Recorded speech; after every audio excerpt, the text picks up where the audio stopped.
Hello, everyone, and welcome to our webinar, Get Started with React ReExt and Next.js. My name is Mark Guzmano. I am a sales engineer at Sencha.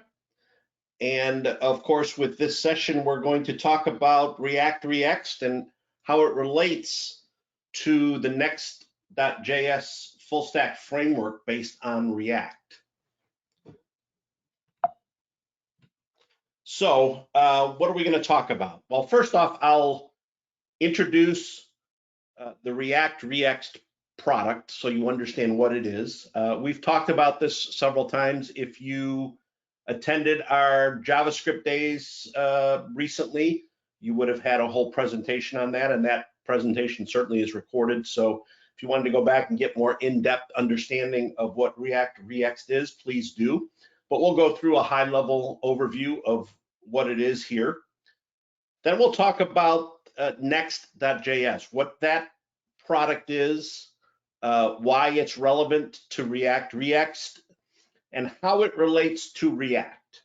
So Next.js is built on top of React, and we'll talk about what it brings to the table that enhances the React environment. And we'll also talk about how the React team is positioning Next.js and other products like it, and give you a context to why you would want to use Next.js in addition to React.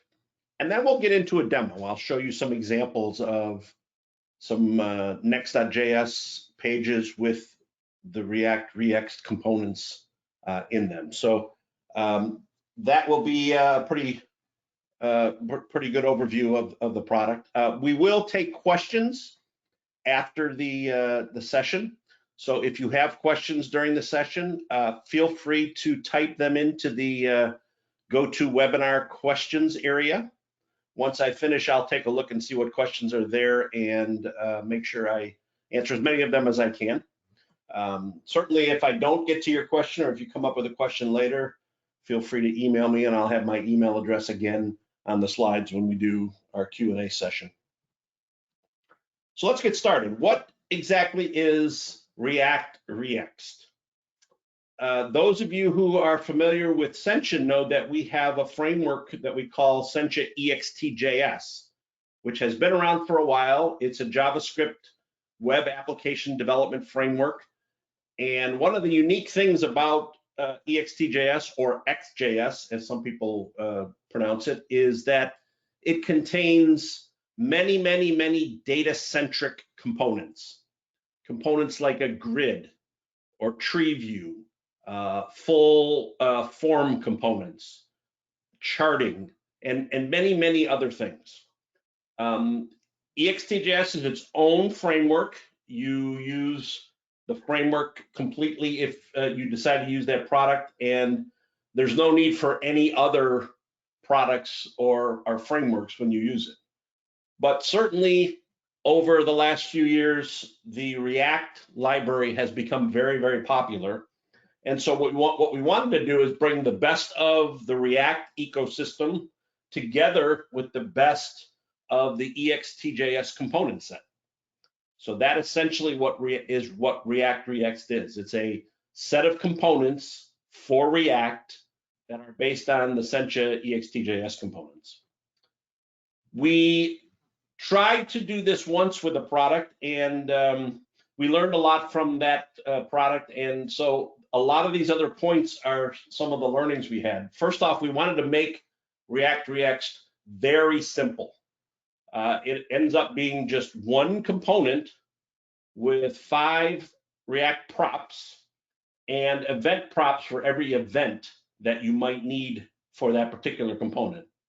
The props are X-type, class name, style, config, and ready. And then any event would be small on and then capital letter and then whatever it might be. So on select, on click, those are the event props.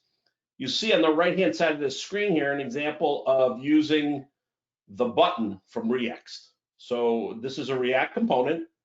The component is ReExt, and the prop X type, which is probably the most important component or the most important prop, signifies the X type from within the React.js framework that you want to use. In this case, X type button. You can have classes in the class name prop if you want to define classes for ReExt itself, and also styles. So class name and style are two things you can use to style the ReExt component. Then probably the next most important prop is the config prop. The config prop is an object, a JavaScript object that is in essence all of the configs that the particular X type that you're using needs. So in the case of an X type of a button, I might want to have a text config. I might want to set a width config. If I was doing an X type of a grid, I might want to set the columns config or the store config. So these are all of the things that configure that X type, and they're exactly the same configs that are in React.js. So if you are an React.js developer and you're moving, let's say, to React, this is going to be a very familiar environment to you because all of the configs, all of the events are exactly what they have been within React.js. There is a ready config that basically tells you, or a ready prop, I should say, that tells you when the component is ready. And it gives you the actual React.js component as a parameter. And then any events that you want to supply. So in the case of a button, the on-click event is very relevant because you click on the button and you want to react to that click with some code. React ReExt is not tied to a particular React.js version, nor toolkit, nor is it theme dependent. As a matter of fact, you can set values for all of these things as parameters to getting started in a React ReExt project. And one of the things we wanted to be able to do is make sure we kept up with the latest versions. And you'll see it a bit when I do the demonstration. Our upcoming release 7.8 for React.js is supported, and I'm actually going to show you an example with the React ReExt and the Next.js project that I created. We're also not tied to any build environment. There's no requirement to use something like Webpack. As a matter of fact, if you're building a raw React project, the most popular build tool is something called Vite, V-I-T-E. So we support that. With Next.js, they have a build infrastructure, and we support that as well. So any build environment that you may want to use is supported. We also wanted to make sure that this could be used without any changes to the React.js SDK. So the way you use this product is you acquire a license to the React.js SDK, and we make it very easy to just put that SDK in your public folder with the right files so that React ReExt will work. And React ReExt is available, it's actually available now as an NPM package. So that's probably the best first place to start. NPM is the node package manager, and it's a very popular way to create packages for JavaScript applications. And if I go ahead and copy this link here and put it in a browser, actually give me a second here. There we go. You know what? Probably be easier just to go to NPM. So if I go over to NPM, here's the home page for NPM, and I just type in ReExt. You will find the home page for React ReExt. So it is a very simple NPM install to acquire the ReExt product. So here, NPM I stands for install for ReExt itself. The ReExt product does not come with the React.js SDK. You would have to acquire that. We do use an open source version of React.js just to get you up and running quickly, but that's not what you're going to want to use for production. And so we have instructions down here on how you would acquire the React.js SDK. So some of those details you can kind of look through here and understand. So that's the first step, is knowing where the product is. A simple npm install will get it into your environment. So let's go back to the slides and continue our discussion of the ReExt product. One thing that is available on that page that I just showed you is a link to a VS Code extension. So if you happen to be using VS Code and you like adding extensions to give you some additional productivity while you work, we do have a VS Code extension for ReExt. Again, if you're interested in more of those details, I went into a lot more extensive discussion of how to use the VS Code extension in the JavaScript Days seminar, or let me know, and perhaps we can talk further about that. The other thing that I wanted you to be aware of is a set of examples. Now, these examples for ReExt are done with React itself. It's not using Next.js, just to show that these indeed are React components. And though that example can be acquired at the in the page for the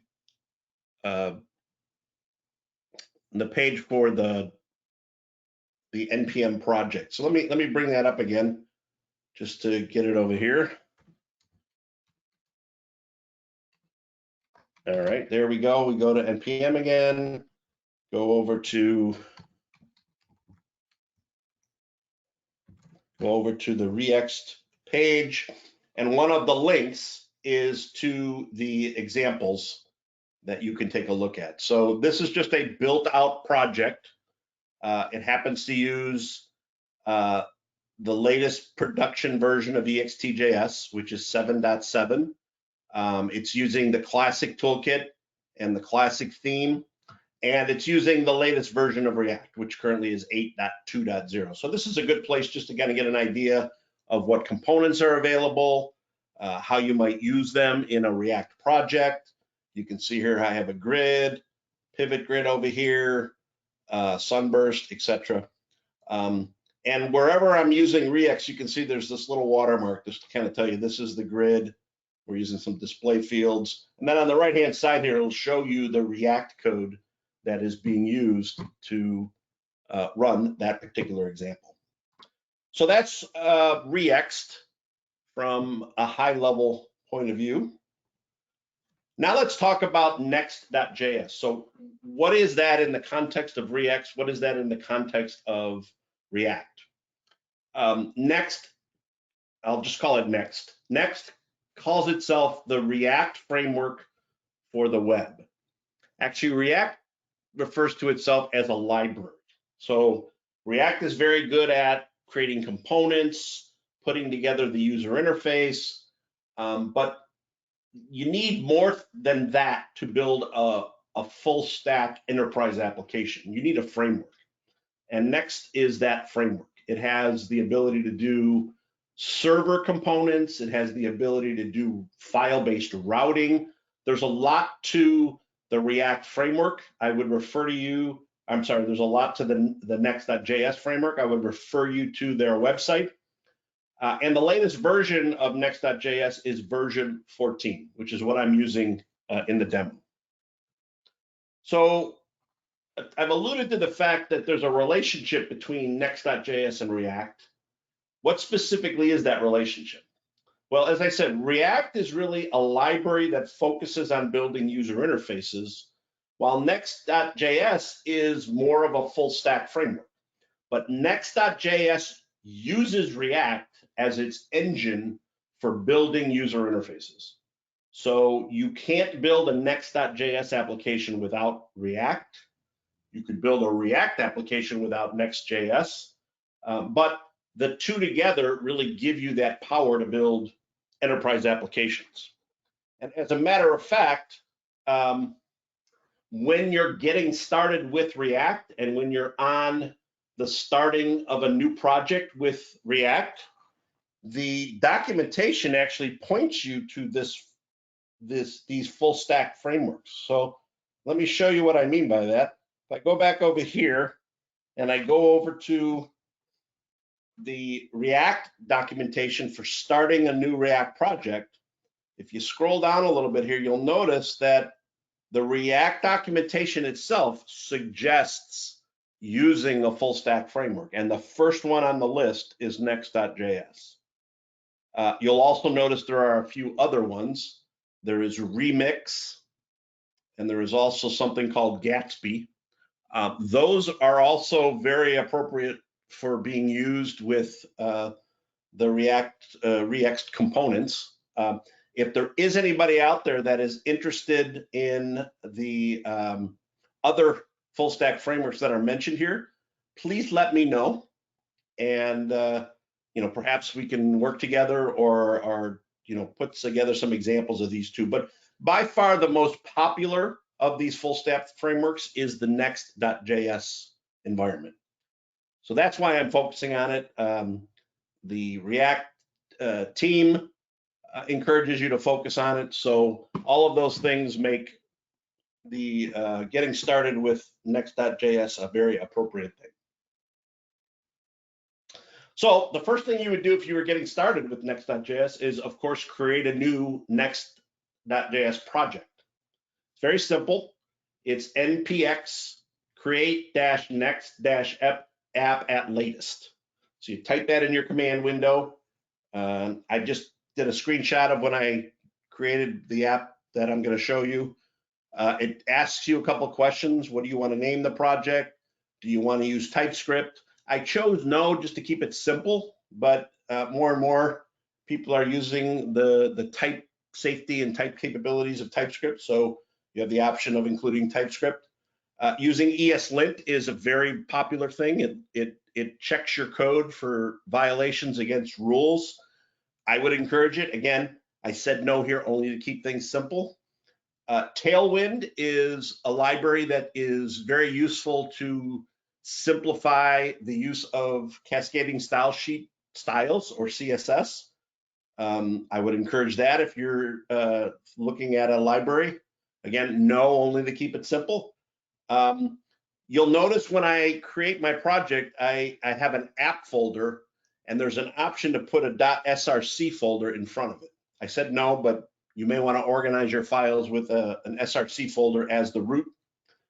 One of the really nice things about Next.js is what's called the app router, which is the ability to create folders in your project, and they become routes, things that you go to within your application through menus.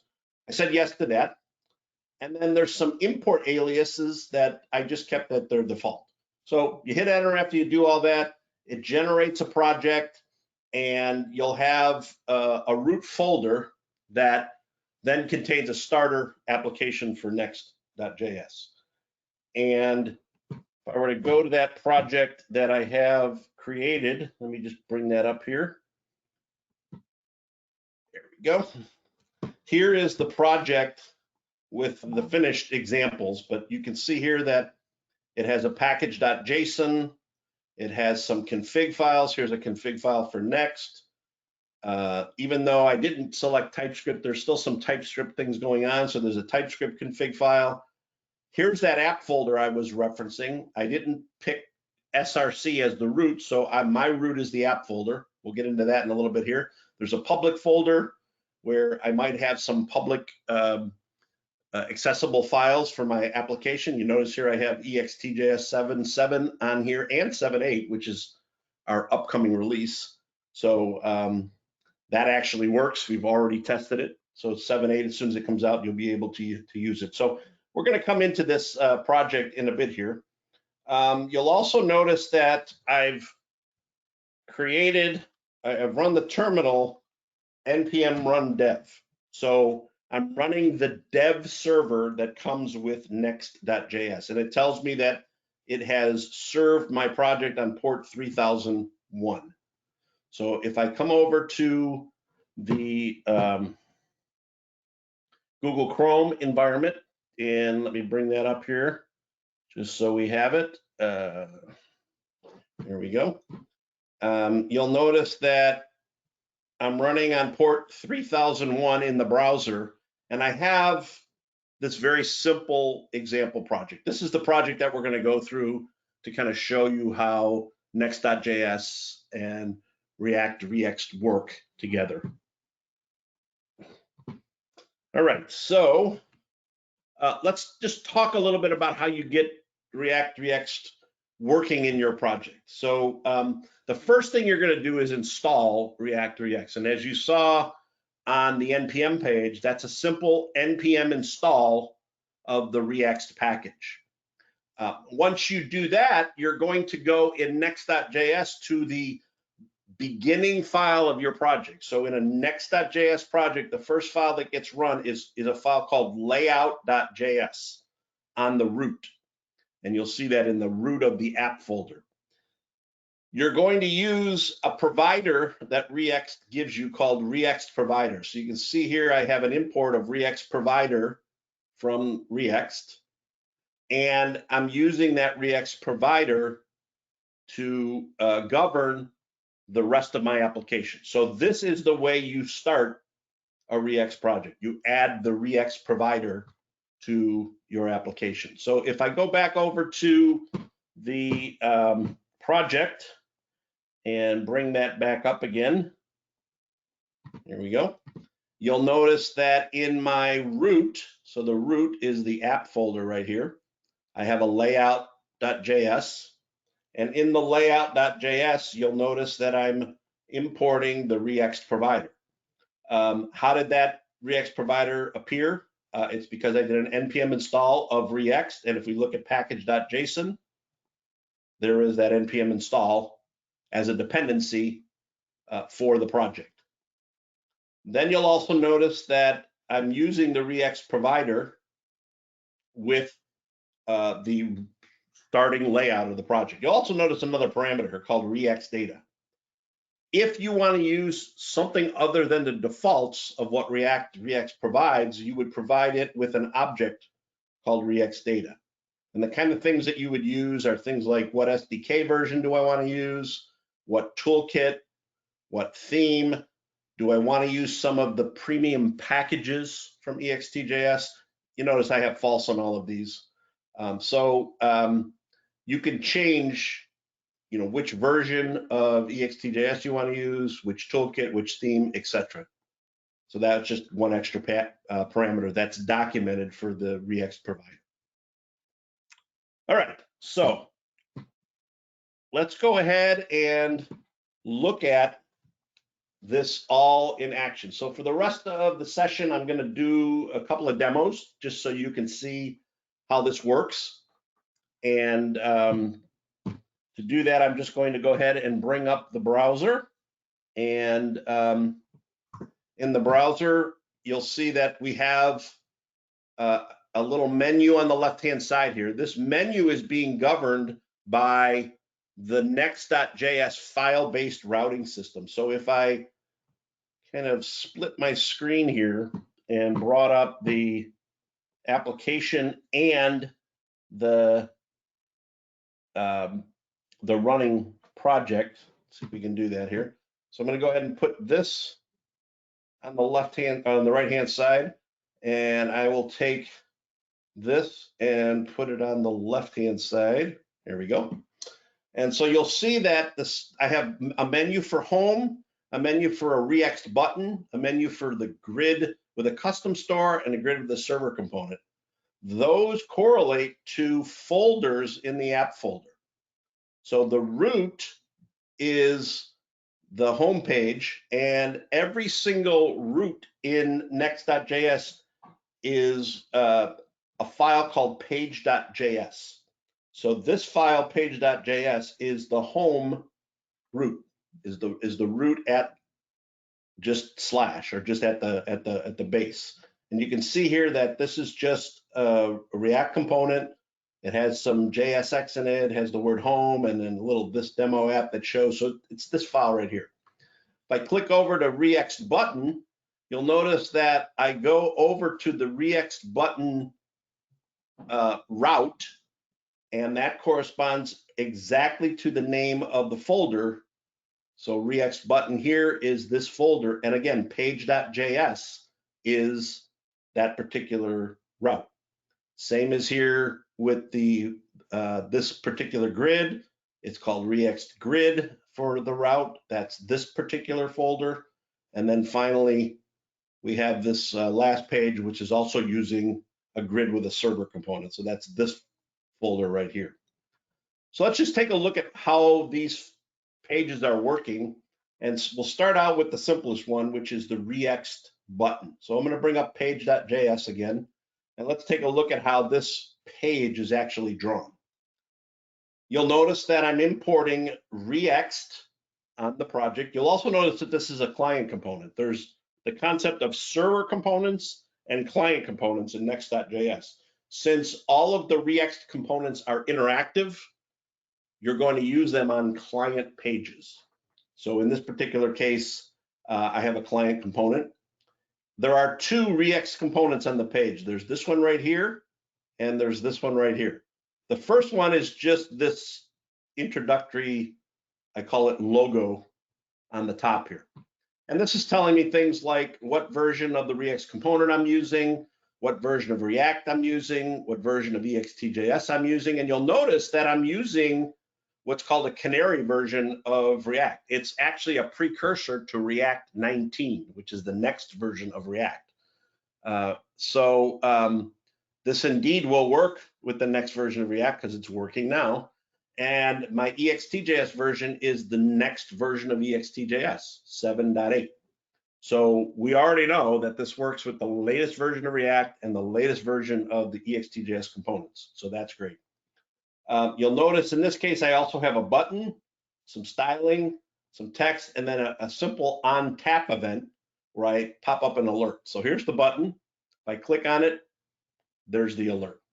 So very, very simple to use. As you can see here, always one component, ReExt, with an X type and a config and possibly some events.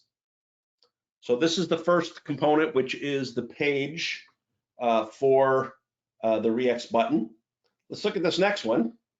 This one is a little bit more interesting because it's a grid, and it's actually an infinite grid that has many, many, many rows. And this is the same infinite grid that's in the React.js examples.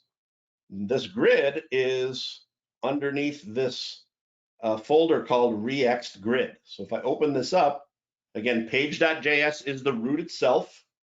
And you'll notice here that I'm importing ReExt, and I'm creating a ReExt grid. So X type is grid in this particular case. And its configs are specific to the grid. So the configs here are things like a store and a set of columns. The store itself has a type. And I stole this example from React.js. So you'll notice that this type is defined in an import called Big Data Store. So if I open up Big Data Store, those of you who are React.js developers will notice that this is an React.js class. It is a Big Data Store class. It is a definition of a store, which is a very powerful part of React.js that uses an AJAX proxy to acquire the data. So one of the things that's really nice for people who are maybe migrating from React.js to React is you can use or reuse the components that you've built already, the React.js components that you've built already. In this case, just an example using the store, but you can use complex visual components and really enhance your React application with these data-centric components, some of which you may have built as custom components in React.js. So again, the same pattern here. I have my configs. A grid happens to respond to a select event. So we have an on select, and that function up here will just do an alert of the particular row. So if I click on one of these rows, you can see here, I'm getting the data in JSON format of that row. Obviously, you would want to do something more specific with that, maybe show it in a form, but this just highlights the way you would use this. The last example I have is using some of the power of Next.js. So this particular component, this one that's on this page, is the React.js grid with a server component. And I think maybe my server is timing out, but let me just walk through. Yeah, I have a database connection that's failed. So let me walk through what this component is and how it's different from this component here. So that component, that third one, is in the folder called React, a really long name, React server component. So this React and server component. You'll notice the page.js in this particular case is calling a function called getPeople. And getPeople is a server component, is a Next.js server component. So this function, even though I'm writing it in a component, I'm writing it in React, I have it in my project, this is actually running on the server, on the Next server, and it is doing direct database calls. In this case, I'm getting a pool from my database connection, and I'm actually doing a select directly. So this really enhances performance. And if we go back to the page, you'll notice that my component is asynchronous. So server components can be asynchronous. So what's happening here is I get the data, I put it in this variable called people, and then I pass it to another component, a grid component, and this grid component is where my ReExt grid is sitting, and the store for that grid is actually that data. So if my database connection would, work, you would see the data here, and that data would be served, the whole HTML page and the data would be served from the server, and then the client grid component would just consume that data. So from a performance point of view, in certain use cases, this makes total sense.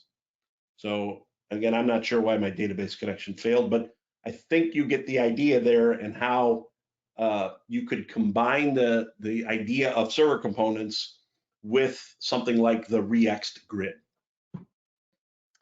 Okay, so that's what I have to present to all of you guys. We want to keep these things within reason so you can watch them.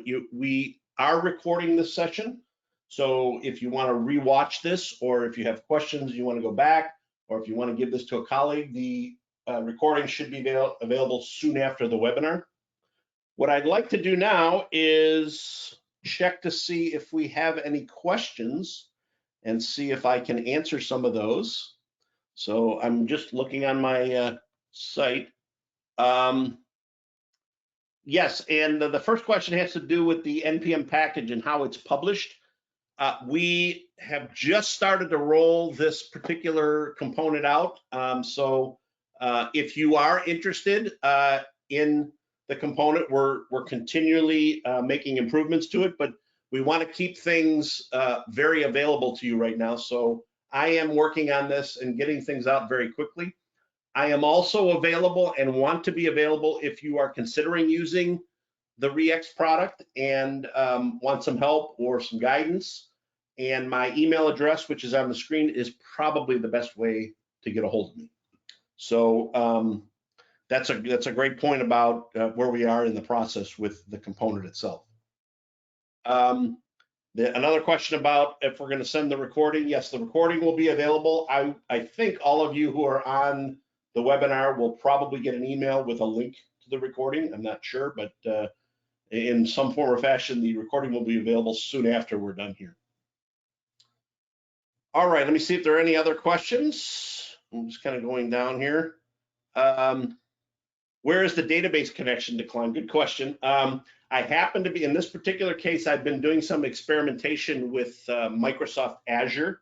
And so that Azure SQL Server database is what's being declined right now. But The reality is you can use any database you want. If you want to use Postgres, if you want to use AWS, if you want to use some other way of acquiring your data, the real point is you can do that with a server component right on the server and then just serve the resulting JSON data right to the React ReExt component. So that's what I happen to be doing here, but you can do it with whatever connection you want. Is this source code available? Yes, I'm going to make this source code available. I'm going to put together, I've been working on this just to get ready for the webinar. I'll make it available. If you are in a hurry for it and you would like me to send it to you, please send me an email. I'd like to talk about your project and understand it, but I'd be happy to do that. Also love to get feedback in any form or fashion, just so I would understand that. We have a question about, is this working with a Firebird database? No reason why this would not work with any database that you could use with Next.js. There is a disconnect between the acquiring of the data in the server component and then passing the data to the ReExt component. So yes, this would work with any data or any data store that you might want to use. And if there are some questions about that further, I'd be happy to discuss it with you. But the short answer is yes, it would work. How about using Java as a server? Absolutely. If you want to use Java as your server and you want to serve data through a web API or some sort of a JSON-based structure, absolutely. This would work with Java or anything else that you might have. Yep. Let's see. In the latest example with the data store, is the data pushed from the server to the grid? So I showed you two examples. The first example I showed you is where in a client component, we used the ReExt grid that used the React.js data store, and that store had a proxy. So in that particular case, everything was sent down to the client, and the client made a request to a server to acquire the data. So that's more of a client-centric model. It's probably the more traditional model that we're used to in building web applications. In the second example, I used a React server component. So the code that I showed you was running on the server. It was running against the database directly. The end result of that call was data, and that data was sent to the client, and then a client component that contained the grid was consuming that data. So I showed you both. I showed you a client-centric approach, which is mostly what React itself does, and I showed you a server component approach, which is some of the capabilities that Next.js adds to the equation. Although server components are a part of React itself, Next and some of these other full stack frameworks are making server components more popular. All right. What if the data changes on the server? Yes, there are all sorts of things that you can do within the Next.js framework to react to changes on the server, to cache the data, to not cache the data, to revalidate the data based on a period of time, to overtly write code to say revalidate the page. That's all Next. So if you want to understand all that, I would say dive into Next.js. The React ReExt components support all of that. So however you're going to acquire your data, however you're going to refresh your data, things like the grid that I showed you will support it. All right, continuing through this. Yeah, the instructions, where to place the Sencha SDK, how to acquire the Sencha SDK, how to make all this work with different versions. That's all documented in the videos that I did for JavaScript Days, specifically focusing on React ReExt. It's also documented in the NPM package. If you scroll down the NPM package documentation, it's there. So I would refer you to those videos. It talks very specifically. It also talks about how we've made some of that easier with the VS Code plugin that we wrote, connecting you, for example, to the Sencha support portal to get versions of the Sencha SDK, things like that. So refer to all of that. If you have further questions, again, let me know. Okay. Let's see. Thank you, Bill, for your nice comments. I don't see a question in that, but if you have questions, yes, as you said, please let me know. Comment here, I guess it would also work with Express.js. Absolutely, it would work with Express.